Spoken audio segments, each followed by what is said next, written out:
biggest conspiracy theory is the official story. I mean, and everything fighting for their country. Fabrication. It's They joined up to the military, supporting the great America that it is. You know, I really came to the conclusion when I saw the fact that these terrorists are funded by heroin, and the fact that opium production in Afghanistan is up 3,000%. We're doing nothing to stop the war on terror. We're just killing people to start more terrorists. You know, we really need those troops home now. The only way to end the war is to push for a new investigation of 9/11. Push the White House to reinvestigate 9/11. Say the government didn't do it at all. If we did a new investigation, it would turn up no wrongdoing, and everything would be fine. Classroom waiting to go in, and I saw an airplane hit the tower. He was obviously used to fly myself. It's a terrible problem. The first declaration of the administration, they couldn't imagine that has the capacity, the motive, and the ability to carry out the September 11th terrorist attacks. Billions of dollars they made in money from our wars in Afghanistan and Iraq, all fueled by the Project for the New American Century, which called out for a catastrophic catalyzing event in order to get Americans to support a war of aggression. Don't just believe what George Bush and Dick Cheney tell you. These people are proven liars. They lied about weapons of mass destruction. They lied about it being a cakewalk and it would be welcomed with open arms. We know these people can't be trusted. Why would you trust them about 9/11? 3 DVDs over here to tell you the truth about 9/11. Get your 3 DVDs here. Tell the truth about 9/11, folks. Don't take our word for it. Truth's out there.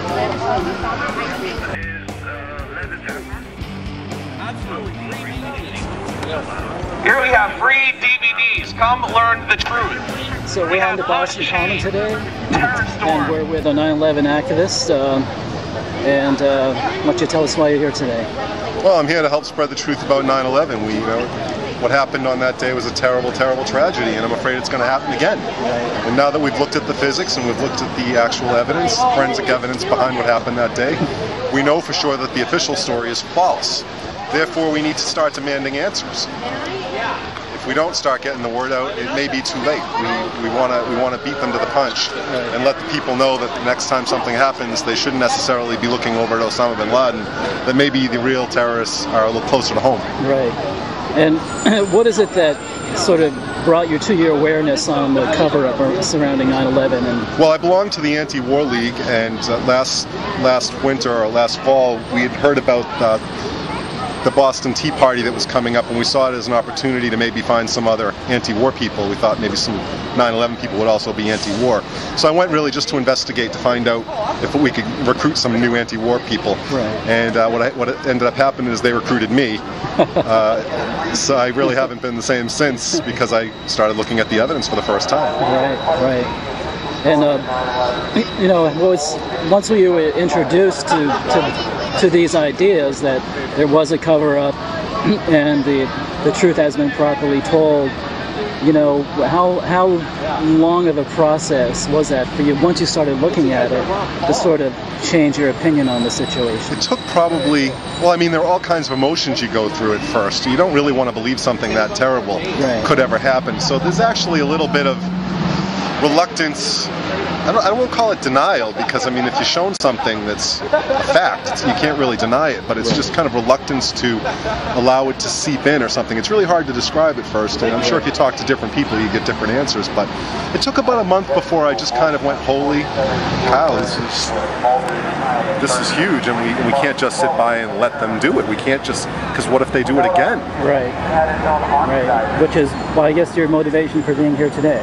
Right, I want to prevent the next attack. So we're down here on the Boston Common today. Thanks very much for speaking with me. I'm sorry? Indeed. Yeah, yes we are.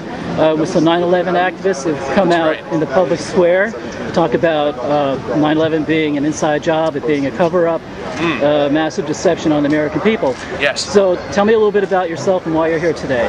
Well, a couple of years ago, I saw a documentary on the internet by Alex Jones called The Road to Tyranny, And that really just totally opened my eyes. And I, at first, didn't really want to believe that America carried out September 11th. That criminal elements from within the government, were integral in the orchestration of the terrorist attacks. So I, began to, really research it and go look up a whole bunch of government documents. And, I finally came to the realization that only, our country could have, let the attacks happen and made the attacks happen. And, that's why it's critical to go spread this information out to other people so that they can investigate for themselves and come to the same conclusions. Right. That's excellent. So, what's your plan for the day's activity here on the Boston Common? Today I plan to give away about 300 DVDs, and we're going to go out and give moving speeches on the bullhorn over there. So and try to get the word out to as many people as possible. Some 9/11 activists have come out to talk about the cover-up of 9/11 and to give the public in the public space some information that they would not get on corporate media. So tell us a little bit about yourself, how you came to awareness on 9/11 as a cover-up, and why you're here today. Well, Jason, it was about a year ago that somebody gave me Richard Clarke's book, Against All Enemies, because I was really getting upset about the war.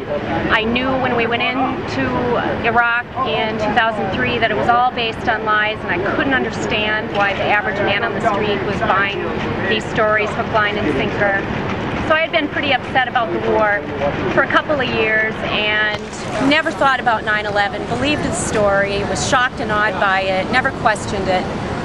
Read Richard Clarke's book, and I just couldn't believe the incompetence story. I thought there's no way that all of these people in all of these different areas could come together and be incompetent in such a manner. And ironically, about a week later, a friend of mine in Vermont, a therapist that I used to work with, emailed me the link to Loose Change.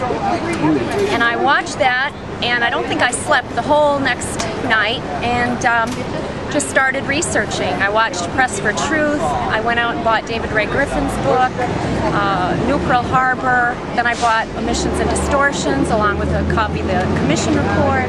I bought Crossing the Rubicon. I bought Webster Tarpley's book. I've just done as much reading as I can, keeping up with the news online, and it's been quite a year. It's changed my life. I used to be a very patriotic, gullible American, as you say, believed the government was there for the good of all of us, and now I've come to a completely different. Just wanted someone to control us and have exactly. Different levels of whatever the terrorism thing. Right. And the only way they can do that is fear. Something. Right.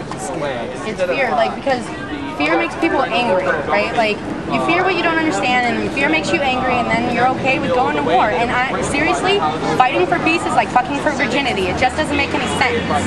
Okay, and even if we were there to help them, we're not doing any good. All that's happening is, our kids are dying. My brothers, my friends, your friends, they're all dying. And kids over in Afghanistan and Iraq are dying.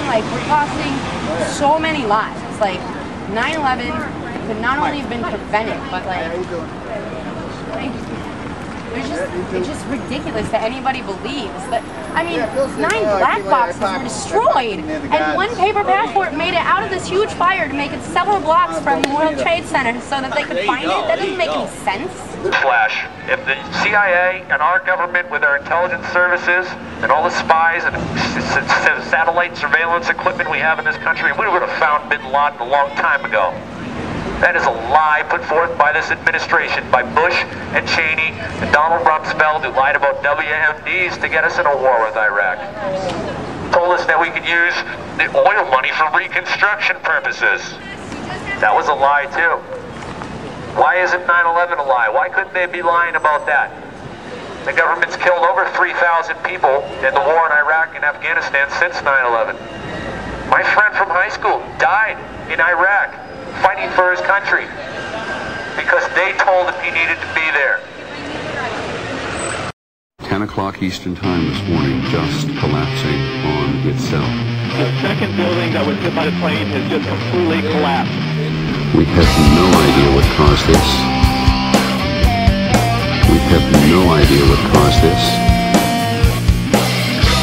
Building being demolished on purpose. First one and then the other.